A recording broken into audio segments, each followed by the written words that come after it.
Did you know there's a tiny region in your brain right behind your forehead that secretly predicts the rest of your life? I can literally point to it on an MRI. It's the size of 2 postage stamps, and it tells me exactly what's going to happen, like whether you'll crumble when things get tough or if you have the figure of balls to push through. I mean, think about it. You have people like David Goggins who can run 39 hours without sleep. Then you have people like me who can sleep 39 hours without running. To understand this paradox, I did a deep dive into all the research published in the last 50 years, and I think I finally figured it out. I'm going to break it down for you and teach you the secret science to willpower. And without a doubt, this video is going to change how you think about everything. First, let's talk about the difference between willpower and habits. Habits don't require willpower. They're neural processes you already built. They're the paved roads you drive on. Waking up, brushing your teeth, wiping your ass. Willpower, on the other hand, is driving off-road. You're cutting through mud and grass, running over bushes and poor baby raccoons. It takes more energy. You feel the resistance. It's why you often say, I don't feel like it, because it's freaking annoying. But that's the thing, right? Unless you've built a solid network of roads, a morning routine, a deep work routine, habits for exercise and kissing your grandma on the cheek, most of your day is going to be spent off-roading by default. An incredibly inefficient way to live. So, what do you do? Either build more roads so you rely less on willpower, or build a stronger engine that can handle almost anything. You know what I say to that? Why not both? Most people don't think this way. They have a fixed mindset on willpower. They don't realize you can upgrade the engine of willpower, so they rely on motivation instead. The power of your engine is a spectrum, right? You have apathy on one end and grit and persistence on the other. Motivation is how hard you press the pedal. Feeling motivated is a temporary speed boost you get from flooring it. But what happens to your tiny weak-ass motor when you constantly floor it? You fry the engine. Your brain's constantly seeking homeostatic balance. There's not just a hedonic treadmill for pleasure, there's one for motivation too. The state that got you motivated in the first place cannot keep you in that same state indefinitely. First time you listen to that pump-up speech, it hits hard. You start flooring it. But the third time you watch it, the 10th time, it stops working. You're back to your baseline chasing the next hit. When you think about the neuroscience, it makes sense. That speech was just a dopamine hit after all, a temporary chemical surge that tweaks your synapses but doesn't change the actual wiring underneath. Until you alter your brain's architecture, you're just rearranging deck chairs, playing with neurotransmitters instead of building new neural pathways. I'm telling you this because to get the brain you want, you have to pop open the hood and see what's actually going on inside. Let's start with the first fundamental question. Is willpower a limited resource? If willpower is the ability of your car to go off-road and do hard work, doesn't it make sense then that we can only go off-road for so long each day? I mean, a car only has a limited amount of fuel in the tank, right? That's what scientists initially thought too for over 25 years. They call it the theory of ego depletion. It describes willpower as this reservoir inside of us that gets drained every time we resist the behavior, ignore a thought, or force ourselves to do something we don't want to do, like avoiding the temptation to adopt another baby hamster or calling your ex for a booty call tonight. One of the first studies on this topic involved testing the ability to resist eating radishes versus cookies. The study found that subjects who had to resist eating delicious cookies persisted for less time when doing a difficult task later, which in this case was solving a puzzle that actually had no solution. Conversely, subjects who had to resist eating radishes, which is a lot easier to do, persisted longer when trying to solve that same exact puzzle later. That jives, right? The more hard work I do, the more willpower I spend, and the more spent I feel. Like, dude, I just worked off my butt all day. It's 8 p.m. Give me a break. I just want to sit on my couch and scroll until I pass out. It's much easier to give into temptations in this state because the limited resource has been depleted. And so the scientists, confident that they were on the right track, started experimenting to see what this mystical resource was. Speaking of willpower, I want to take a quick second to talk about one thing that really drains mine. I called some local people to help me move the other day, and it was like a bat signal went up. For the next day and a half, I'm getting flooded with robocalls and email spam. The ads I'm seeing online even start to shift. Random people even start knocking on my door. How the heck do they know? And that's when I learned your info is being sold to data brokers, and then these data brokers sell your information to advertisers and other shady call centers. There's even sites where you type in the name of the person you want to reconnect with, and you find out everything you want about them. That's what I did to become friends with my best friend, Bob. I found out where he lives, his mother's maiden name, and connected on our mutual love for old movies. Anyway, I told Bob he should sign up for Incogni, given how easy it was to track him down. I tried Incogni for myself and found a crap ton of brokers with my information. But here's the thing, those data brokers have to remove your name from their database if you ask them to. And that's exactly what they do on your behalf 24/7. Incogni just saved me 133 hours of time by automating this stuff. I get way less spam calls and emails now. This way, my brain power is preserved for other stuff like hanging out with Bob. Anyway, use code SpoonFedStudy at the link below to get an exclusive 60% off an annual Incogni plan. For context, the brain is the most metabolically active organ in the entire body. It requires a lot of fuel to operate, generating electrical signals, pushing molecules around to create the conditions necessary for action potentials, generating and releasing neurotransmitters. There's a lot of work going on. Biologically speaking, when you look under the microscope, what is actually fueling all this? Glucose, right? At rest, the adult brain burns roughly 90 milligrams of glucose a minute. Since a teaspoon of sugar is 4,000 milligrams, that means every minute that goes by, your brain uses about 1 grain of table sugar. Over 24 hours, you're effectively burning through a quarter cup of sugar just to think, feel, and stay conscious. Naturally, if glucose is the preferred fuel source for brain cells, wouldn't it make sense then that glucose itself is the resource that's limiting willpower? That's exactly what the scientists thought, so they designed a bunch of clever experiments to answer this very question. One group was given a 150-calorie glucose beverage, while the second group was given an artificially sweetened beverage with no glucose at all, but matched for taste so you couldn't tell which was which.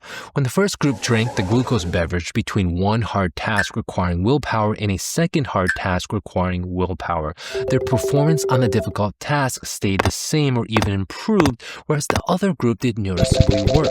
When I first heard about this study, I was like, whoa, is that the secret? Just sip on Coca-Cola or juice throughout the day and you'll be a superhuman willpower machine? That's what started circulating in the pop science press until a few years later when the story got even weirder.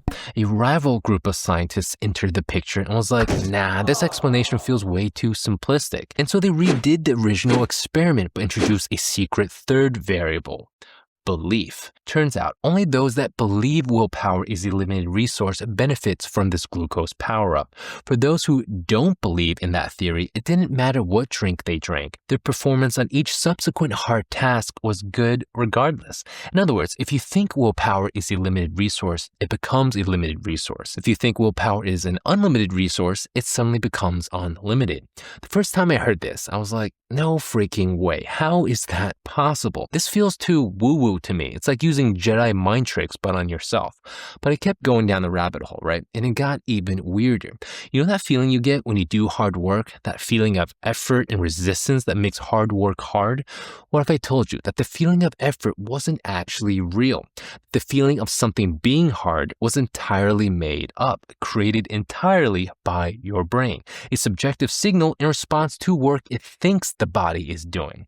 Because what's the implication here? That you could do hard things without feeling any of the strain or effort that normally comes with it, right?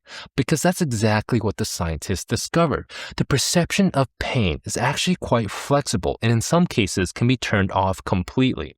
In the first study, scientists gave people a painful burn on their arm. They told them they could stop the pain faster by using a joystick, which, by the way, was a complete lie. Despite that lie, it still worked. Thinking you could control your pain changed how your brain interpreted that pain. Brain scans showed a very peculiar part of the brain lighting up, reducing activation in the areas of the brain associated with pain processing, the same regions implicated in this next study. This study centered solely on one woman. In this paper, she is known as RMB. She came to the attention of the scientists because when she turned 50 years old, she suddenly lost the ability to experience the feeling of effort. She could still do all the effortful tasks the scientists put her through. In fact, she could still do them well and was consciously aware that these tasks were difficult, but fascinatingly felt no mental strain at all. This is a direct quote from her. Yes, this was a tricky trial. It should be more difficult for me. However, I do not feel any sensation of difficulty here. I know what you're thinking. She's faking it, except scientists also measure something called the skin conductance response, or SCR. It's a probe that goes on your hands that basically measures how sweaty your palms are. Normal subjects had significantly higher SCRs, i.e. microscopically detectable sweaty palms when doing difficult tasks, but not RMB. Her body generated no detectable physiologic sweat to the difficult task at all. Now that's something you can't fake. You may be wondering, how did RMB do it? Because she wasn't born this way. It's actually pretty sad. She no longer feels effort because she suffered a stroke to the very particular region of the brain.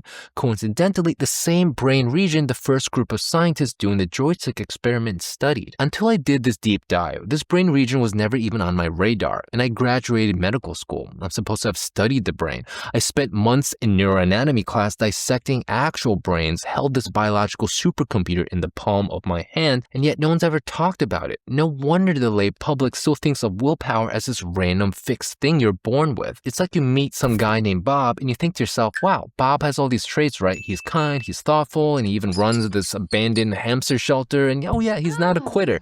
He's incredibly disciplined, has amazing willpower.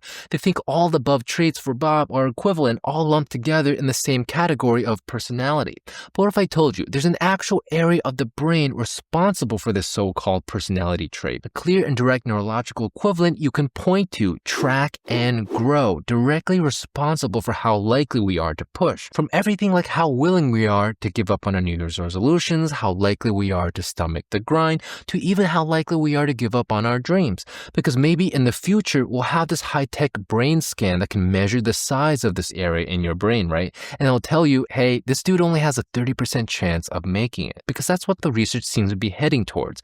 Either way, this brain region does exist, and it's called the anterior mid-cingulate cortex, or the AMCC, and it's seriously the key to unlocking everything. There's many reasons why scientists now believe the AMCC to be the mecca of willpower and grit. First of all, it's in the perfect spot. Scientists ripped apart monkey brains and looked at what their AMCC equivalent was connected to and then confirmed it with human studies. Without a doubt, it's a major structural hub substantially more connected to the rest of the brain than almost anything, maximizing communication between several vital areas we're now going to talk about.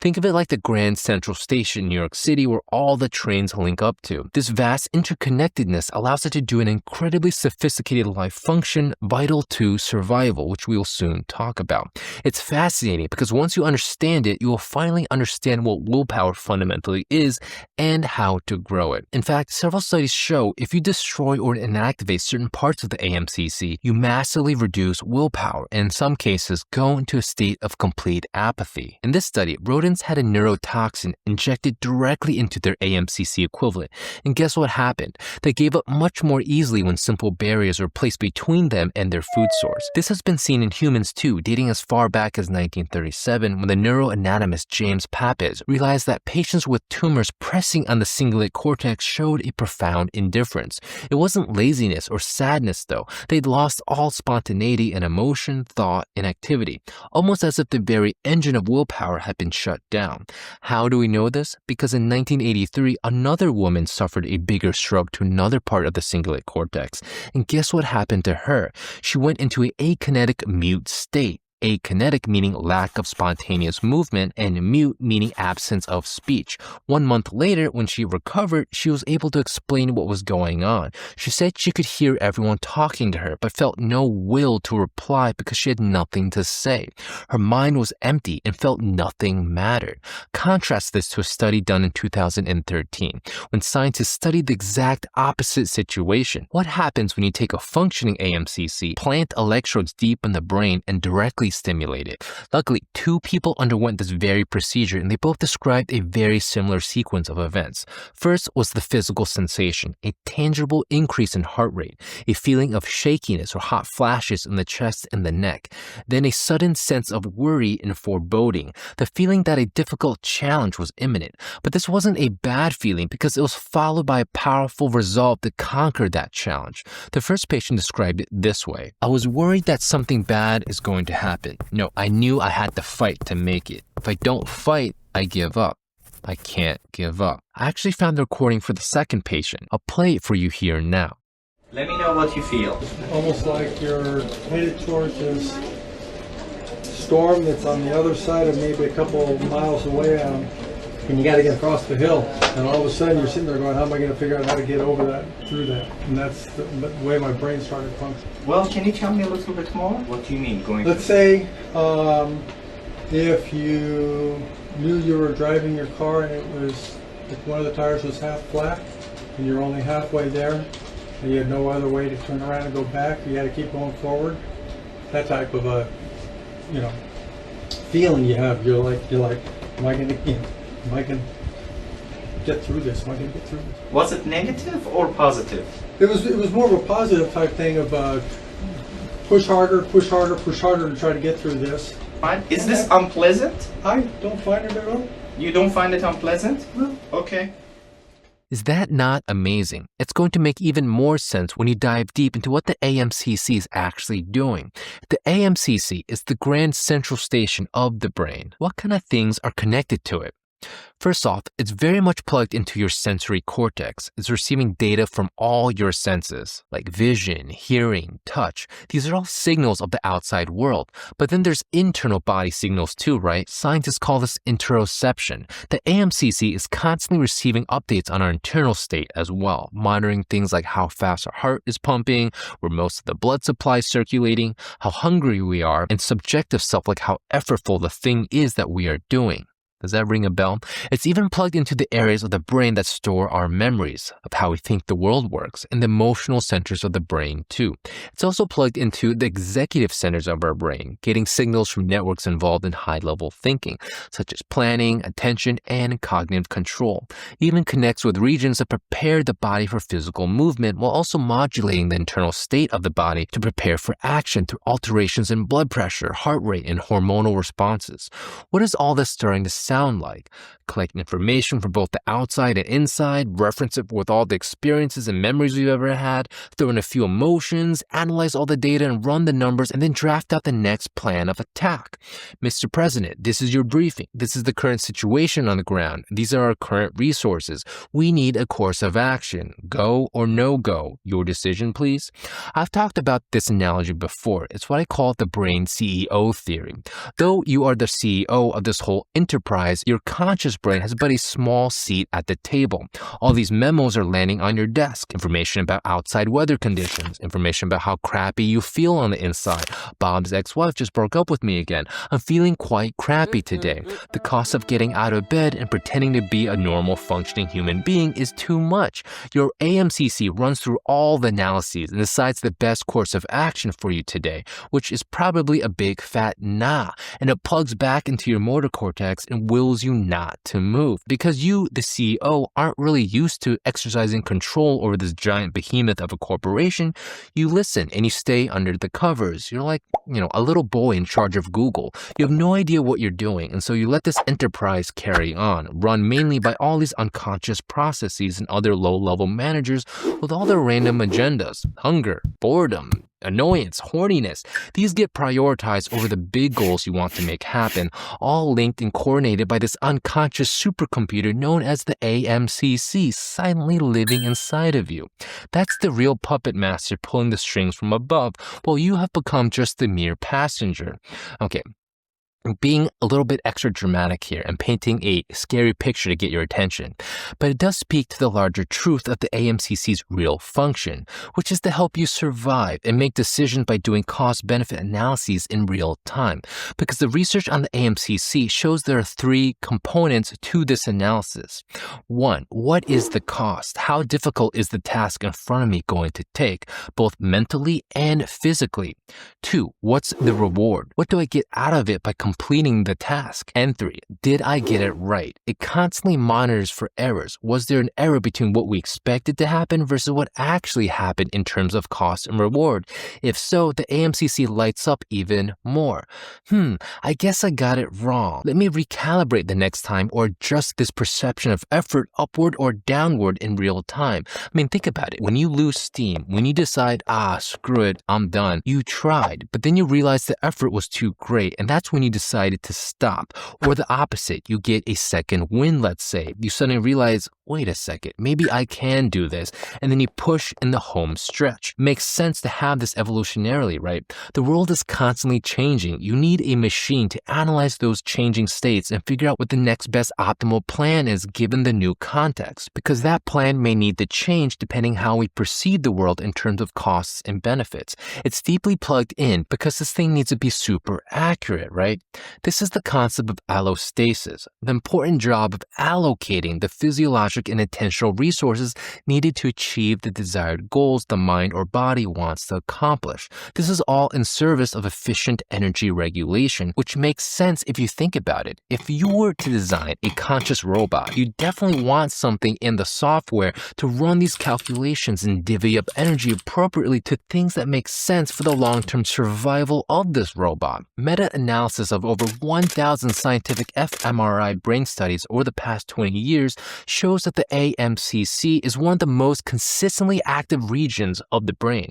That's no accident, right? According to the Harvard Business Review, people make on average 35,000 decisions a day. These are all really just cost and benefit analyses where the brain is deciding what things are worth it for it to devote energy to. When you really think about it, the AMCC is basically a crystal ball. It's a future state predictive simulator. It thinks it knows what the costs and rewards are, but in the end, these are all predictions because there's an inherent subjectivity to it all. Is going to the gym worth it? Is busting my ass trying to lift these weights going to be a good use of my time? If you're single and looking to get laid, then probably yes. But if you're not and you really hate the pain of working out to begin with, then maybe not. Same goes with any task you decide to do or don't decide to do, especially those that may only come true in the distant future like a long-term goal or plan.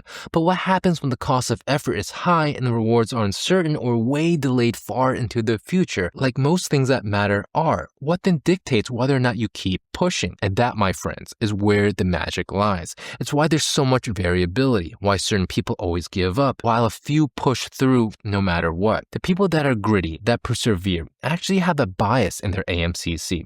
This bias falls into three distinct categories. They either 1, consistently overvalue rewards, 2, consistently perceive costs to be lower, or 3, they perceive their body's resources to be greater, whether that's objectively true or not. Call it delusion perhaps, but it's definitely in your best interest to be deluded and to have this bias, because the AMCC is not the objective arbiter of truth, of reality, right? As you can clearly see with all the studies we've talked about, you can easily manipulate the AMCC to make things cost less or increase the drive to push. And that's why I make it a point to actively train all these domains one by one. By the way, if you want a custom action plan and how to train your AMCC in all of these domains and get superhuman levels of willpower, I built this incredible diagnostic tool. It analyzes your situation and tells you exactly what you need to do, and it's completely free. My gift to you. Link in the description. Costs like pain, effort, or strain, the science shows that this is all a subjective perception generated by your brain that can be actively manipulated. In fact, this study showed by directing magnetic pulses to the SMA, a region strongly connected to the AMCC, significantly reduced the perceived difficulty of a physically demanding task, resulting in a greater willingness to exert effort. In other words, you can alter hard work in real time to make it feel easy. Well, it's not practical to wear a transcranial magnetic stimulator on my head, but you can train it the good old-fashioned way, right? That's why I push myself to do tough things, daily stuff like cold showers or 15-minute planks, or the experiences I've gone through like pushing through medical school and residency, doing 36-hour ICU shifts where you don't sleep. I've trained my brain to perceive costs to be lower because I've already dealt with a million tough things before. This is why desensitization works. When you become desensitized, whatever tough thing that is in front of you is actually not so bad anymore because you've already done a bunch of similar stuff that was 10 times even more insane. Okay, what about number 2, your perception of your body's resources? This you can train as well. 1, by optimizing your body through nutrition, sleep, and exercise, right? And 2, by pushing your perceived limits even further by adopting a growth mindset and using identity-based mindfulness training. It's what Goggins said, when you think you are done, you're only at 40%. This is how you push your brain to unlock the entire gas tank. I did several videos on this. Go check it out if you're interested. What about rewards? That too you can manipulate. It's the concept I call the DeLorean technique. You can manipulate the salience of rewards and reduce the discount factor that we naturally apply to future rewards. I have a video on my channel about that too. Point is, your brain is fundamentally neuroplastic, which means it is programmable. In fact, the AMCC may be even more neuroplastic than any other brain region. Now, this is a direct quote from a study, right? As a flexible hub, the AMCC may be better equipped than any other brain region to reshape its connectivity in response to learning. In 2017, a group of scientists looked at a bunch of monkey brains and found protein receptors important for plasticity to be highly expressed in the AMCC, while markers of stability, i.e. cellular factors that inhibit synaptic plasticity, to be much lower. It's almost like the AMCC is begging for you to beef it up so it can get to work for you. Question is, are you up for the challenge? After this deep dive, I now have a completely different perspective on willpower. I call it the competing interest theory. The AMCC is basically a brain alarm, right? It monitors the body's internal state, like pain, hunger, thirst, breathlessness, and directs attention to conflicts that threaten survival goals. When the alarm is blaring, like, yo bro, gas is low, get some food in, your brain automatically reallocates resources to fix the problem. The prefrontal cortex, which handles conscious control, suddenly has less bandwidth. That's why at the end of the day, when you're tired and hungry, the easy, immediately rewarding task wins. Not because willpower is a finite resource, you haven't run out of fuel, it's simply a misallocation of neuronal attention. The AMCC keeps flagging competing priorities. Eat, rest, scroll, and your executive centers have to constantly suppress those alarms to focus. Can you imagine trying to work with 5 different annoying alarms blaring at the same time? But that's what's going on in your brain, and that's why you have the subjective feeling of I'm out of willpower.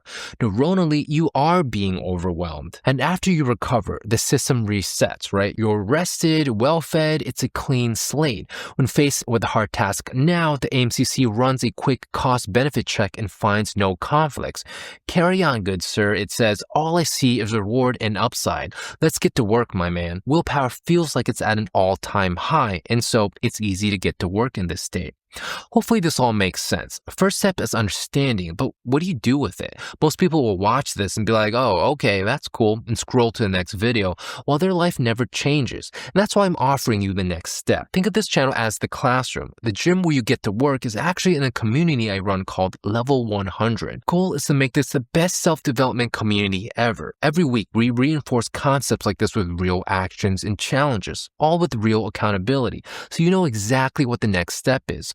Why not surround yourself with like-minded people getting it done? This is the concept of normalization, and studies show it actually makes you 65% more likely to hit your goals. And when you take it a step further, with regularly scheduled accountability with others, some research shows success even goes up as high as 95%, which is exactly what we do. This could very well be the best investment you ever make. If you're serious about getting the most out of life, I'll see you there.